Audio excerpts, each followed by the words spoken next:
일단은 제가 이번 네. 기사랑 방송 준비하면서 네. 카카오 측에 공식 입장을 문의를 하긴 했어요. 네. 근데 이제 카카오에서 뭐라 그랬냐. 콘텐츠 비즈니스 중심으로 지속적으로 글로벌 사업을 강화해 나가고 예, 예. 있다. 이렇게 답을 받았고요.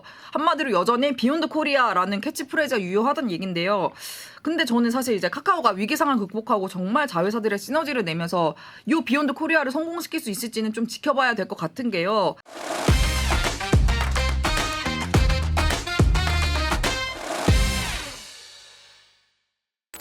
고품격 테크 방송 아웃스탠딩 쇼.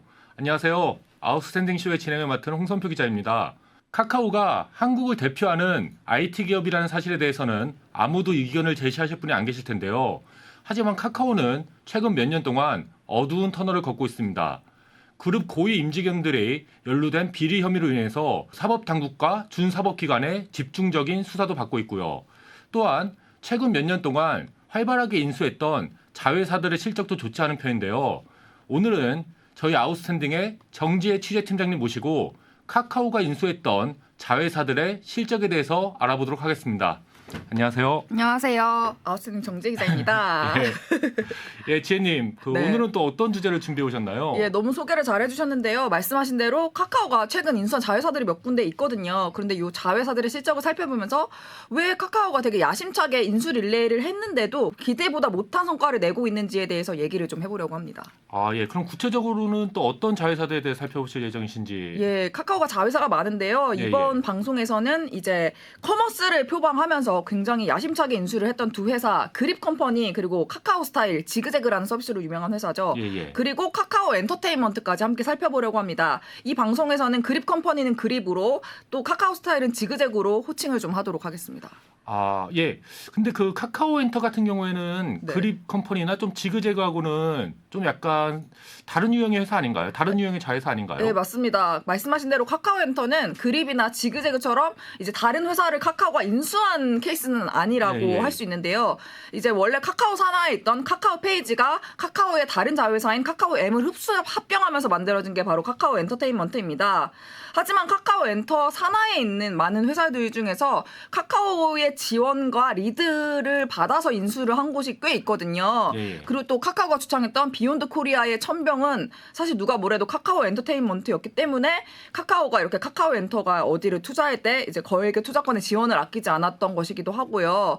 그래서 이제 뭐 말씀하신 대로 조금 성격은 다르지만 오늘 네. 방송에서는 이렇게 카카오 엔터 그리고 그립, 지그재그 요 세 회사의 최근 실적과 현재 상황을 같이 살펴보고 이 전도 유망했던 회사들이 왜 카카오와 좀 별다른 시너지를 내지 못하고 있는지 이렇게 좀 한번 살펴보도록 하겠습니다. 알겠습니다. 그럼 첫 번째로는 어떤 회사에 대해 살펴보실 것인가요? 예, 첫 번째는 바로 그립 컴퍼니입니다. 라이브 커머스 플랫폼 그립의 운영사죠. 이제 그립으로 호칭을 할 텐데요. 예, 예. 여기가 B2C 플랫폼 외에도 라이브 커머스와 관련된 B2B 솔루션도 제공을 하고 있는 회사입니다. 근데 선표님은 혹시 그립에 대해서 들어보신 적 있나요? 예, 알고는 있습니다. 예, 예, 예. 그 혹시 들어가서 사보시거나 뭐 아, 제가 그 온라인 쇼핑을 그렇게 즐겨하지 않아서. 알겠습니다. 제가 설명을 드리도록 하겠습니다. 그립이요. 2018년 말부터 사실 국내 최초로 라이브 커머스를 시작한 회사입니다. 여기가 기억하실지 모르겠는데 2018년, 2019년 요즘에 갑자기 라이브 커머스 시장이 예, 예. 굉장히 갑자기 핫해졌던 때가 있었어요. 그래서 막 네이버도 뛰어들고 뭐 카카오도 뛰어들고 정말 거인들까지 가담했었던 시장입니다. 그런 가운데서도 그립은 이제 대기업들 사이에서도 굉장히 좀 엣지 있게 잘 사업을 하고 있었는데요. 그러다가 2021년에 그립이 카카오에 인수되었다라는 예, 소식이 예. 전해진 것입니다. 근데 카카오에 인수된 이후로도 그립은 굉장히 기민하게 사업적으로 움직였어요. 그래서 2022년 9월에는 미국향 서비스를 내놓기도 했었고요. 또 2022년 10월에는 유튜브하고 라이브 쇼핑 파트너십을 체결했다는 뉴스까지 전해졌습니다.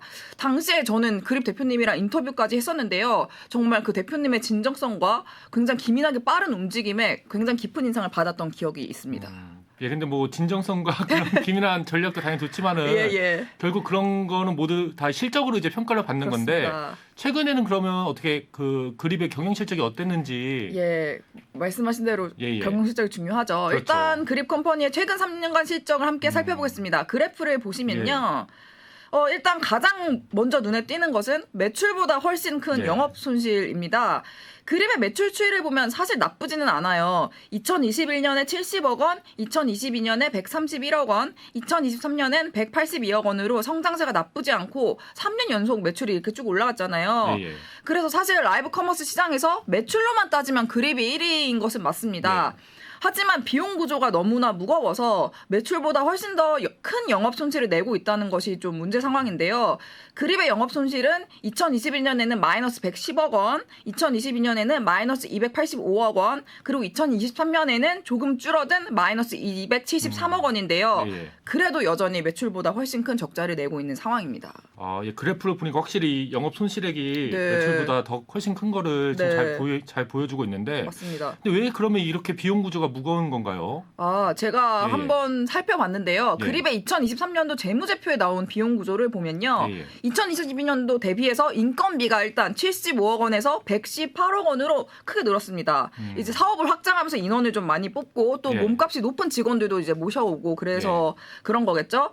그리고 지급 수수료 같은 경우도 110억 원에서 155억 원으로 늘어나긴 했는데요. 요건 조금 더 설명을 드리면 사실 지급 수수료라는 예. 게 플랫폼 내 거래가 활발해지면 뭐 피지 수수료라든지 뭐 요런 지급 수수료 항목에 포함된 여러 비용이 같이 늘어나는 거잖아요. 예, 예. 그래서 비즈니스 특성상 늘어나는 거는 어쩔 수 없는 부분이기도 예. 하고 또 마냥 적신호라고 볼 수가 없어요. 또 사업이 잘 되면 늘어나는 그런 부분도 있어서. 예, 예. 그리고 광고 선전비랑 판매 촉진비를 보면 2022년 대비해서 2023년에는 꽤나 줄어들었습니다. 그러니까 나름의 비용 통제를 좀 한 예. 거죠. 그립의 2022년도 광고 선전비는 99억 원이었고요. 2023년도에는 76억 원으로 줄었고 네. 그리고 판매 촉진비는 원래 2022년에는 86억 원이었는데 2023년에는 한 절반 정도인 42억 예. 원으로 네, 좀 많이 줄인 것을 확인할 수가 있습니다. 예. 그래서 한마디로 그립의 최근 실적을 정리를 하자면 매출은 성장을 하고 있지만 비용 구조로 인한 적자가 성장세를 압도할 정도로 굉장히 큰 상황이라고 할 수가 있고요. 예, 예. 다만 좀 참고해야 될 부분이 있습니다. 예. 사실은 라이브 커머스 시장 자체가 좀 생각보다 좀 빠르게 그렇죠. 좀 발전을 예, 예. 못했어요. 그래서 좀 라이브 커머스 붐 같은 것도 좀 사그러진 느낌이 있잖아요. 2018년, 2019년에는 막 홈쇼핑 완전 대체한다. 맞아요. 엄청 그리고 뭐 유망하다 해갖고 네, 막 네. 네이버에서도 많이 그 예. 하려고 했었고. 예, 근데 지금 사실 그런 움직임은 없잖아요. 지금은 좀 약간 그런 느낌이죠. 네. 예. 그래서 그리고 또 제가 아까 1위 기업이라 말씀드렸잖아요. 예. 근데 1위 기업의 매출이 아직 200억 그렇죠. 원이 채 안 되는 그렇죠. 거는 시장의 규모가 작다는 방증이기도 합니다. 예, 예, 예. 그래서 뭐 그립 컴퍼니 외에 뭐 모비두, 굿즈 컴퍼니 뭐 요런 다른 플레이어들도 사실 애매한 실적을 내고 있고 또 보고 플레이 같은 경우는 법정 관리에 들어가기도 했었잖아요. 그렇죠. 예, 요런 시장의 상황도 좀 반영해서 살펴봐야 하기는 합니다. 이제 다음번은 지그재그. 지금 예. 현재 이름은 카카오스타일에 대해 살펴볼 차례네요. 예, 맞습니다. 근데 이제 카카오와 카카오스타일 계속 헷갈릴 수 있으니까 제가 지그재그로 예, 할게요. 지그재그로 하시죠. 예. 지그재그 써보셨나요? 저는 사실 온라인 패션은 거의 예. 옷은 인터넷에서 거의 안 사본 적이 사시나요? 없는 것 같습니다. 그렇군요. 하긴 또 지그재그가 네. 워낙 여성분들이 많이 쓰는 네, 네. 서비스여서. 근데 여기가 일단 2021년 7월 1일에 카카오 커머스의 스타일 사업 분분이랑 지그재그가 합병해서 만든 카카오의 새로운 자회사가 카카오 스타일이에요. 네. 근데 이제 카카오에 인수되기 전부터 지그재그는 사실 스타트업 씬의 대표 플레이어이긴 했거든요. 네, 그렇죠. 그 아실 줄 모르겠지만 지그재그가 원래는 처음에는 커머스 플랫폼이 아니었어요. 그 패션 쇼핑몰들을 모아놓은 메타앱이라는 걸로 시작을 했는데요. 그러다가 이제 통합 결제 시스템을 붙이면서 국내 대표 약간 패션 커머스 플랫폼으로 좀 자리를 잡았고요. 예, 예. 그리고 매출하고 거래액을 굉장히 빠르게 성장을 시키면서 굉장히 높은 영업이익을 내기도 했습니다. 그래서 이제 지그재그가 경영 실적도 꽤나 좋았는데 사실은 정말 유명했던 것은 파격적인 인사 정책으로도 굉장히 예. 유명했습니다. 그렇죠. 뭐 네. 가령 지그재그에 뭐 입사하면은 뭐 전 직장에서 받던 연봉보다 훨씬 더 파격적인 뭐 연봉을 준다든지 이렇게 좀 좋은 인재들을 모시기 위한 굉장히 파격적인 인사 정책을 굉장히 빠르게 도입했던 회사예요. 근데 지금은 안 하고 있고요. 그래서 스타트업 씬의 트렌드를 좀 리드하는 약간 대표 기업하면 뭐 지그재그 토스 요 정도 항상 그렇죠. 거론이 됐던 것 같아요. 그래서 인재가 많은 회사로도 굉장히 유명하고요. 예. 그랬기 때문에 카카오가 지그재그를 인수를 했을 때 굉장히 그 시너지에 대한 많은 기대가 있었던 게 사실입니다. 그러면 실제로 그 시너지 효과가 잘 발휘가 됐나요? 이렇게 경영 실적은 어땠는지가. 일단은 표를 같이 예, 보면서 예. 얘기를 해보겠습니다. 일단 최근 실적을 보면요. 이게 제가 인수 이전인 2019년, 2020년의 실적도 포함을 시켰는데요. 예, 예. 이게 사실 지그재그가 카카오에 인수된 다음에 매출의 성장세만큼은 확실해서 좀 잘 보여드리려고 이제 포함을 시킨 거고요. 예. 일단 인수 이후에 매출 자체는 굉장히 가파르게 성장을 예. 했습니다. 특히나 2022년 대비해서 2023년의 매출 성장률은 60%가 넘어요. 그래서 1,650억 원을 찍었죠. 그리고 적자 폭도 보시면 알겠지만 굉장히 절반 넘게 줄였다. 2022년도에는 518억의 적자를 냈는데 2023년에는 마이너스 197억 원으로 팍 줄였거든요. 예. 그래서 즉 이거는 결론적으로 이제 2030 여성을 타깃하는 지그재그랑 중장년 여성을 타깃하는 신생 서비스인 포스티 두 개 다 선방을 한 상황이다. 이렇게 볼 수 있습니다. 아 이거는 제가 일단 한 가지 여쭤보고 싶은 게 네, 이 말씀하시죠. 표 있잖아요. 네, 이거 네. 저희 아웃스탠딩 그 스타트업 TV 맞죠? 맞아요. 한 말씀. 맞아요. 예. 잠깐 홍보해도 되나요? 예, 잠깐 홍보 좀 제가 하시죠. 짧게 할게요. 그 스타트업 정보들 찾기가 굉장히 어려우실 거예요. 그래서 아웃스탠딩에 정말 산업을 정말 열심히 전문적으로 취재하는 기자분들이 다투며 여러 가지 자료들을 취합해가지고 정말 독자분들이 한눈에 알아보실 수 있게 그래프와 아주 친절한 설명과 그림으로 이렇게 만든 게 바로 스타트업 TV라는 건데요. 예, 굉장히 만족도가 높은 서비스니까 혹시 이 방송을 보시는 구독자분들께서도 관심 있으시면 그래프만 보면은 사실 매출이 네네. 매출 성장세 되게 좋잖아요 지금. 네네. 그리고 약간 좀 그 영업 손실액도 상당히 줄어든 것 같은데. 예, 사실 이 실적만 보면은 좀 성장세는 확실하다 이렇게 보실 수가 있는데요. 제가 올해 들어서 지그재그에 대한 기사를 몇 번 썼는데 그렇죠. 늘 쓰는 표현이 애매하다라는 거예요. 분명히 성장세 자체는 나쁘지가 않은데 업계에서의 주도권이나 영향력이 좀 분명히 예전만 못한 게 있거든요. 뭐 가령 무신사의 인수대에서 굉장히 가파르게 성장한 29cm라든지 또 폭발적인 성장세를 유지하면서 이번 흑자 전환까지 한 에이블리 이런 플레이어들의 성장세가 지그재그를 분명히 압도한 느낌이 있습니다. 또 제가 지그재그에 직접 문의해서 답변을 받았는데요. 2022년 7월에 일본하고 북미 대상으로 지그재그 글로벌을 론칭을 했었거든요. 근데 2023년 10월에는 해당 서비스 운영을 중단을 했대요. 그러니까 이제 패션 커머스들이 국내에서 워낙 좀 경쟁이 좀 세지니까 해외로 활로를 찾기 위해서 이렇게 글로벌 진출을 시도했는데 사실 카카오 스타일, 그러니까 지그재그는 아직 성과를 못 냈다 이렇게 말을 할 수가 있습니다. 근데 이제 카카오가 인수를 했는데 아직 뭐 크게 뭐 시너지 효과라고 할 만한 거는 지금 약간 찾아보기 힘들다는 그런 말씀이신 건가요? 예, 그러니까 다수 업계 관계자의 이야기들을 참고해서 말씀을 드리면 카카오가 지그재그하고 그립을 인수한 이후에 뭐 일종의 협의체를 만드는 등 여러 시도를 했던 것은 맞아요. 그렇지만 중단이 되었고요. 그 이후로는 사실은 별다른 연결고리가 없었다고 합니다. 이와 관련해서도 카카오에 직접 문의를 했어요. 근데 카카오가 뭐라고 그랬냐면 당시 카카오의 계열사의 커머스 서비스를 논의하는 커머스 위원회가 있었고 각 사간의 협업을 논의하는 기구였는데 커머스 CIC가 카카오로 흡수합병이 되면서 좀 커머스 전략이 변경이 됐다. 그래서 뭐 지금은 각 사의 방식과 강점을 살리는 쪽으로 협업 및 논의가 이루어지고 있다. 뭐 이렇게 말을 했는데요. 그러니까 결론적으로는 시너지가 안 났다는 사실인 겁니다. 아직까지는 없다. 아직까지는 없는 거죠. 근데 약간 그 굉장히 그 업계의 그 선두주자를 이제 또 카카오라는 되게 좋은 기업이 인수를 했는데도 아직까지는 이제 시너지가 특별히 뭐 나오지 않고 있다. 이게 약간 뭐 의아하게 느껴지기도 하는데. 그렇죠. 그럼 마지막으로는 이제 좀 카카오 엔터테인먼트 한번 살펴볼까요? 예, 맞습니다. 카카오 엔터테인먼트는 다들 잘 아시겠지만 카카오의 종합 콘텐츠 자회사죠. 아까 말씀드린 대로 카카오 페이지가 카카오엠을 이렇게 흡수합병하면서 탄생한 회사입니다. 시장의 기대가 당시 굉장히 높았어요. 왜냐하면은 웹툰 시장과 엔터 시장에서 둘 다 엄청 잘하는데 이렇게 만났잖아요. 그렇죠. 그러면 이제 전 IP의 밸류 체인을 아우르는 콘텐츠 공룡 기업 생기는 거 아니냐 이렇게 기대를 했던 거죠. 그래서 카카오 엔터가 합병 이후에도 되게 공격적으로 인수합병을 하면서 정말 사세를 막 확장을 했습니다. 그래서 되게 빠르게 조단위 매출을 기록을 하면서 상승세를 이어갔고요. 그 엔터업계 1인자는 어쨌든 CJ ENM이잖아요. 여기를 위협하는 2인자의 자리까지 굉장히 빠르게 치고 올라갔습니다. 근데 이후에 무리한 인수로 인한 재무적 부담 그리고 전 대표들의 불명예 퇴진 그리고 법적 리스크 요런 여러모로 상황이 지금 좋지 않아요. 근데 사실 이런 얘기까지 다 말씀드리면 방송이 너무 짧잖아요. 제가 광고도 길게 했는데 그래서 여기서 자세히 말씀드리기는 어려울 것 같고요. 아웃스탠딩 사이트에서 기사로 찾아 읽으실 수 있습니다. 맞습니다. 카카오 엔터도 좀 약간 논란이 좀 많이 있었잖아요. 지금도 진행 중인 것도 있고.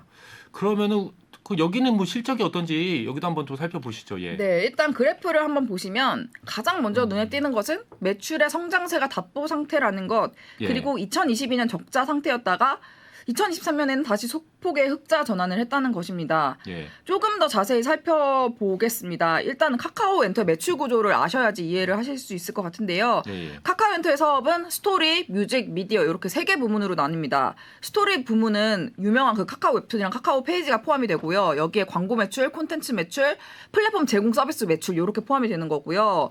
뮤직 부문은 유명한 멜론, 그리고 음원 아티스트 사업이 다 포함이 되는 거고요. 뭐 음원 판매 서비스, 뭐 음원 다운로드 유통 여기서 생기는 매출들이 다 포함이 되는 거고요. 미디어 부문에는 모바일, TV, 영화 같은 영상 콘텐츠 사업이랑 매니지먼트 사업이 포함이 되고 뭐 영상 콘텐츠 판매 이런 것까지 다 매출이 발생을 합니다.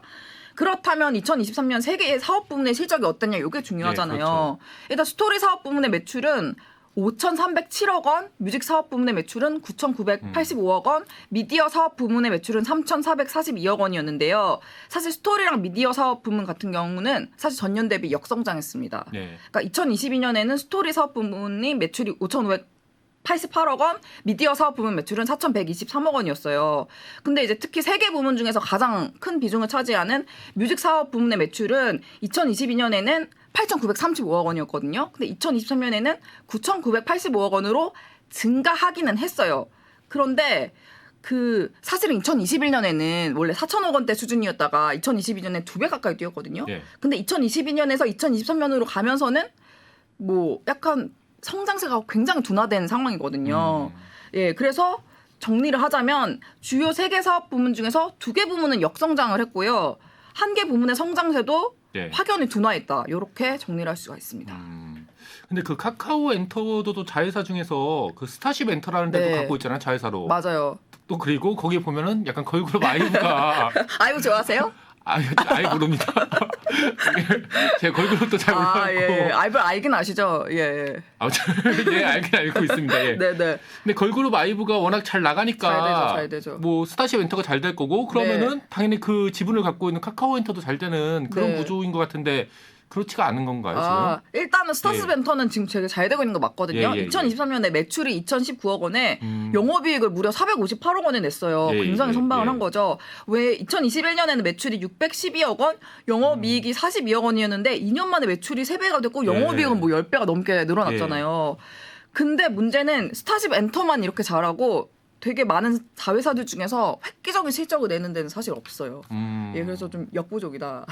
그럼 타파스 그 엔터테인먼트는 어떤가요? 네. 여기는 이제 카카오 엔터가 1조에 가까운 돈을 들여 인수한 네. 웹툰 플랫폼 레디시 맞아요. 그리고 웹소설 플랫폼 타파스를 타파스, 또 이렇게 네. 합병해서 만든 타파스 엔터테인먼트도 네, 있는데 맞습니다. 그 타파스 엔터테인먼트 같은 경우는요, 영업권 손상 차손으로 예. 2023년에만 4천억 원이 넘는 단기 순손실을 냈습니다. 예. 그 2022년에도 사실 영업권 손상 차손으로 한 6천억 정도를 냈어요. 예. 그래서 카카오가 뭐 밝힌 바에 따르면 영업권의 가치는 사실 미래의 현금 창출하는 능력뿐 아니라 연구 성장률 그리고 현재 가치 할인율 이렇게 여러 가지 변수에 따라 달라지게 되는데 최근에 금융시장도 안 좋기도 하고 경쟁 상황도 좀 있으니까 좀 적극적으로 영업권 회계 처리를 진행을 했대요. 그러니까 좀 예. 좀 빡세게 했다. 강도 높게, 강도 높게. 예. 강도 높게 이렇게 그래서 숫자가 좀 불리하게 나온 거다 이렇게 얘기를 한 거죠. 근데 어쨌든 이거는 적신호라고 보기는 봐야죠. 네. 그러면 그 다른 카카오 엔터의 다른 재무 상황은 어떤가요, 지금?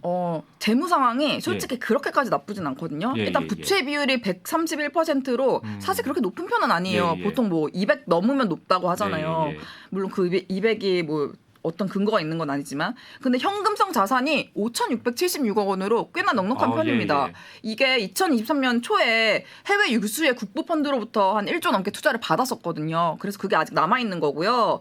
근데 이제 문제는 2023년에만 1조가 넘는 무형 자산 손상 차손을 냈어요. 예. 그래서 단기 순손실이 1조 2천억 원 가량 됩니다. 그래서 예. 현재 2조에 가까운 누적 결손금을 가지고 있어요. 예. 그래서 이제 정리를 하면은 카카오 엔터의 2023년도 경영 실적은 좀 확실한 답보 상태다. 그리고 인수한 자회사들의 실적이 기대에 못 미치면서 좀 대규모 M&A로 인한 후폭풍을 지금 맞고 있는 상황이다. 이렇게 정리를 할 수 있을 것 같습니다. 예, 지금까지 그립, 지그재고 그리고 카카오 엔터의 그 현재 상황과 실적을 살펴봤는데 근데 이 세 개 기업 모두 다 각자의 분야에서는 되게 좀 유력한 플레이어들이잖아요. 잘하죠. 네. 근데 그런데도 불구하고 아직까지는 막 뚜렷한 그런 카카오 그 본사 그룹 네. 차원의 시너지는 없다. 예, 맞습니다. 이렇게 좀 정리할 수 있을 것 같네요. 예, 카카오 인수대는 뚜렷한 성과나 시너지가 없었고요. 특히나 커머스는 진짜 카카오가 열심을 내면서 막 얘기를 많이 했거든요. 근데 정말 그게 무색할 정도로 통합된 성과나 시너지가 없고 정말 각자 플레이를 하고 있는 상황이다. 이렇게 말할 수 있습니다. 그러니까 뭐 그룹하고 같이 하는 게 아니고 각계 전투를 하고 네, 있다. 네, 네. 이렇게 완전 할 수가 맞는 이렇게 말입니다. 말씀하실 수가 있을 것 같은데 네. 혹시 뭐 이렇게 취재하시면서 그 이유에 대해서 좀 생각해 보신 게 있나요? 오, 뭐 카카오가 좀 네, 그룹 네. 차원에서 이렇게 계열사들을 딱 그립을 잡고 그립을 잡는다는 게 이렇게 힘을 딱 줘갖고 예, 예. 이렇게 이끌어나갈 역량이 없는 건지. 그렇게 좀 생각하기가 쉽지만 그렇게 결론을 내리기가 어려운 게요. 그 2016년에 카카오가 로엔 엔터테인먼트를 인수를 했었거든요. 예, 예. 그거는 생각해보면 카카오가 잘했거든요. 당시에 이제 카카오가 정말 있는 돈 없는 돈 다 모아가지고 1조 800원인가? 그 가격에 되게 비싼 가격에 로엔 엔터를 인수를 했었어요. 그래서 여기저기서 우려 섞인 시선을 굉장히 많이 받았습니다. 근데 돌이켜보면 이 인수가 카카오가 국민 메신저 회사를 넘어서 사업 영역을 확장하는 어떤 본격적인 기업화에 나서는 시작점이 됐거든요. 또 그렇게 손해놓은 음악 서비스 멜론이 굉장히 네. 카카오 엔터의 매출 중에서 지금도 굉장히 중요한 부분에 책임지고 있기도 하거든요. 그래서 단순하게 뭐 핸들링하고 시너지를 낼 역량이 없었다, 카카오에게 없었다, 뭐 그렇게 얘기를 하긴 좀 어려운 것 같아요. 그렇다면 이제 지혜님께서 그 생각하시는 우리가 살펴본 그 3개 기업이 아직까지 유독 뚜렷한 시너지를 내지 못하는 이유는 그럼 그게 어떤 거죠? 크게 두 가지가 있는 예. 것 같은데요. 일단 첫 번째는 시장의 흐름이 일단 너무 안 좋았다. 예. 그 카카오가 그립컴퍼니하고 지그재그 인수한 게 2021년이고 카카오엔터가 타파스랑 레딧을 인수한 것도 그 비슷한 시기의 일이에요. 근데 너무 잘 아시겠지만 2020년, 2021년은 코로나였지만 경제적으로는 사실 유례없는 호황기였고 정말 스타트업 씬에 이때 투자가 진짜 많이 됐거든요. 투자금이 많이 예, 밀려들었죠. 네, 높은 밀려들었죠. 기업 가치로. 예. 그래서 레버리지를 통해서 기업을 인수하고 그 다음에 기업을 몸값을 높이는 게 가능했던 시기였어요. 예, 예, 예. 그리고 아시겠지만 카카오의 주가 역시 이때 최고점을 찍었습니다. 그렇지만 2022년부터 거시 경제 상황이 달라지면서 스타트업 씬 혹한기에 접어들었고 이런 호황기 시절에 호시절의 성공 방정식은 더 이상 통하지 않는 시대가 된 거죠. 그래서 사실상 레버리지는 이전 같았으면 도움닫기가 됐을 텐데 도움닫기가 못 됐고 약간 거대한 차입금과 손상차손으로 이렇게 돌아왔다. 이렇게 말할 수 있을 것 같습니다. 사실 뭐 근데 항상 보면은 네. 항상 기업도 그런 것 같아요. 그 잘 될 때는 자기네들이 잘해서 맞아요. 잘 됐고, 근데 막 실적이 안 좋고 그러면은 시장 상황 때문에 안 좋다. 네. 근데 뭐 그래도 어떤 말씀이신지는 사실 네, 뭐 큰 네. 맥락에서는 이해를 했고, 예. 일단 카카오의 뭐 2021년도 주가와 네, 지금 네. 주가만 비교해 봐도 어떤 말씀인지 확실히 그거는 네. 뭐 이해가 됐고, 그럼 또 다른 이유가 있나요? 아까 뭐 두 가지 이유라고 하셨던 것 두 같은데. 번째 이유는 뭐 너무 당연한 얘기인데 카카오가 본사가 상황이 안 좋잖아요. 네. 그러니까 솔직히 자회사랑 큰 그림을 도모할 여력이 없을 수밖에 없죠. 그 사실 뭐 카카오를 둘러싼 위기 상황, 뭐 그에 따른 이제 이미지 저하가 지금 새삼 얘기하기도 뭐 그럴 필요도 없을 정도 되게 오래된 얘기잖아요. 정말 국민적인 비호감 기업으로 위상이 많이 낮아진 것도 모두가 아시리라고 생각하는데요. 모 회사가 이렇게 흔들리는데 당연히 자회사랑 큰 그림을 만들 여력이 없었던 것은 당연한 것 같습니다. 일례로 카카오엔터가 이제 자체 제작한 영상 콘텐츠를 카카오톡 내에서 볼 수 있도록 여러 시도를 했었어요. 그래서 막 유명 PD님들도 스카우트하고 뭐 카카오TV라는 서비스 되게 엄청 야심차게 출범을 했었거든요. 그러니까 이게 뭐였냐면 카카오톡에 여러 플랫폼이 좀 얹어가지고 카카오톡의 쓰임을 정말 확장시키겠다 이런 포부도 있었던 거죠. 그렇지만 길지 않은 시도 후에 카카오가 이런 모든 시도 자체를 멈추고 콘텐츠 플랫폼을 얻는 시도까지 다 멈추고 카카오TV를 아예 거의 사실상 종료시켰거든요. 그래서 여의치 않은 상황 때문에 용두사미로 이렇게 마무리를 지은 거죠. 요 사례만 봐도 카카오가 정말 지금 자회사랑 뭐 큰 그림을 그릴 여력이 없다. 이렇게 말을 할 수 있을 것 같습니다. 그렇죠. 단순히 이제 뭐 경제적인 뭐 그런 환경 때문에 그런 게 아니고 실제로 이제 사법기관과 준사법기관한테 네. 한 4건인가요? 6건인가요? 지금 엄청나게 받고 있으니까 맞습니다. 사실은 그룹 이제 수뇌부들도 네, 이제 네. 큰 그림을 그리기엔 좀 시간이 부족할 것 같다는 생각이 들기도 하는데, 네. 그런데 이제 여기까지 이야기를 듣고 나니까 아무래도 그 인수된 자회사들의 입장에서도 모회사인 카카오의 그 이미지 하락, 그리고 국민적인 그 부정적인 여론이 좀 상대적으로 상당히 부담이 됐을 것 같아요. 네, 그럴 것 같습니다. 그러면 이제 카카오가 앞으로 이런 자회사들과 이렇게 함께 뭐 크게 한번 네네. 큰 그림을 그려보자 네네. 이런 일은 당분간은 없을 거라고 보시는 건가요? 일단은 제가 이번 네. 기사랑 방송 준비하면서 네. 카카오 측에 공식 입장을 문의를 하긴 했어요. 네. 근데 이제 카카오에서 뭐라 그랬냐? 콘텐츠 비즈니스 중심으로 지속적으로 글로벌 사업을 강화해 나가고 예. 있다. 이렇게 답을 받았고요. 한마디로 여전히 비욘드 코리아라는 캐치프레이즈가 유효하다는 얘긴데요. 근데 저는 사실 이제 카카오가 위기 상황을 극복하고 정말 자회사들의 시너지를 내면서 이 비욘드 코리아를 성공시킬 수 있을지는 좀 지켜봐야 될 것 같은 게요. 지금 카카오를 둘러싼 이슈가 너무 많지만 지금 첫 번째로 가장 중요한 이슈가 아까 살짝 말씀하셨던 것처럼 김범수 창업자가 지금 구속 기로에 있습니다. 네. 이게 바로 얼마 전인 7월 17일에 서울 네. 남부지검 금융조사 2부에서 자본시장법 위반 혐의로 김범수 창업자에 대한 이제 구속영장을 청구를 예. 한 상태거든요. 방송 녹화일 기준으로는 바로 어제죠. 예. 맞습니다. 그래서 어제 대본을 급추가했는데요. 예, 그러셨죠. 혐의는 이제 다들 아시는 예. 것처럼 김범수 창업자가 2023년 2월에 SM 엔터테인먼트 인수 과정에서 이제 경쟁사인 하이브의 공개 매수를 좀 방해하기 위해서 SM의 주가를 하이브의 공개 매수가인 12만 원보다 이렇게 좀 높게 올릴 목적으로 좀 시세 조정을 한 혐의를 받고 있잖아요. 예. 이제 뭐 당연히 김범수 창업자 측에서는 그런 거 없다. 우리는 어떤 불법적 행위도 지시하거나 용인한 적이 없고 지분 매수는 정말 정상적인 장내 매수였다 이렇게 강조를 하고 있는 상황이죠. 예. 그리고 두 번째로 중요한 이슈가 하나 더 있습니다. 마찬가지로 7월 17일에 보도된 기사인데요. 카카오가 우리가 지금 사실 오늘 자회사들 얘기를 했지만 그 외에도 뭐 카카오 게임즈나 카카오 VX 등 핵심 자회사들이 좀 많잖아요. 예. 여기를 좀 매각을 하는 방침을 세웠다라는 기사가 나왔어요. 네. 이게 IT 및 투자은행 업계에서 나온 얘기라고 하고요. 기사에 따르면 이제 카카오 관계자가 이제 뭐 카카오톡 같은 핵심 플랫폼 비즈니스 사업을 포함해서 뭐 인터넷 은행인 카카오뱅크, 카카오피코마 같은 미래 핵심 먹거리로 찍은데 빼고 나머지 자회사들은 매각을 할 것이다. 이런 방침을 세웠다. 이런 이야기가 지금 나오고 있다라는 보도였어요. 맞습니다. 그래서 이제 이게 그냥 혹시 그냥 떠도는 말 아니야라고 하기에는 조금 몇 가지 마음에 집히는 게 있는데요. 실제로 골프 중개 플랫폼인 카카오 VX 같은 경우가 올해 초부터 매각을 본격적으로 좀 진행을 한 부분이 있고요.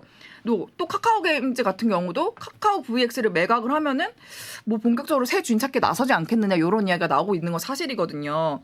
그리고 사실 김범수 위원장이 사법 리스크를 키운 게 사실 카카오 엔터랑 그 SM 엔터테인먼트가 엮여서 그런 거잖아요. 이것도 결국 수사가 마무리되면 결국 매각에 나서지 않겠나 이런 이야기가 나오는 거 사실 좀 되게 자연스러운 일이기도 하고요. 다만 어쨌든 카카오의 공식 입장은 매각 방침과 관련해서 현재 구체적으로 결정된 것은 아무것도 없다라는 것입니다. 근데 이제 여기서 이제 한 가지 더 첨언을 드리자면 매각설이 사실이라고 하더라도 사실 그게 쉽지가 않을 것이라는 거죠. 왜냐면은 일단 그렇죠. 투자자들을 대거 받아들였잖아요. 그러면 일단 주주가 너무 많잖아요. 그러면 이제 의견이 엄청 많을 거고. 그리고 제가 방금 말씀드렸던 것처럼 자회사들의 실적을 뭐 다 꼼꼼히 살펴보면 다르겠지만서도 애매한 자회사들 있잖아요. 실적이 애매한 네네. 자회사들. 요런 데는 실적이 애매한데 시장 상황은 별로니까 사실은 높은 가격을 받기 어려울 수 있는데 네. 근데 또 투자한 투자자들 입장에서는 뭐 낮은 가격 받고 이거를 매각에 동의할 이유는 또 없잖아요. 그렇죠. 그렇기 때문에 정말 난항이 예상이 되는 상황이고 이거에 대해서도 곧 기사로 다뤄볼 예정인데요. 이 역시 아웃스탠딩 사이트를 통해서 확인해 주시면 감사하겠습니다. 지금까지는 정지의 아웃스탠딩 취재팀장님 모시고 카카오가 최근 몇 년 동안 인수했던 자회사들이 기대했던 것만큼의 실적을 내지 못하고 있고 카카오 그룹과의 시너지 효과를 내지 못하는 이유에 대해 살펴봤는데요.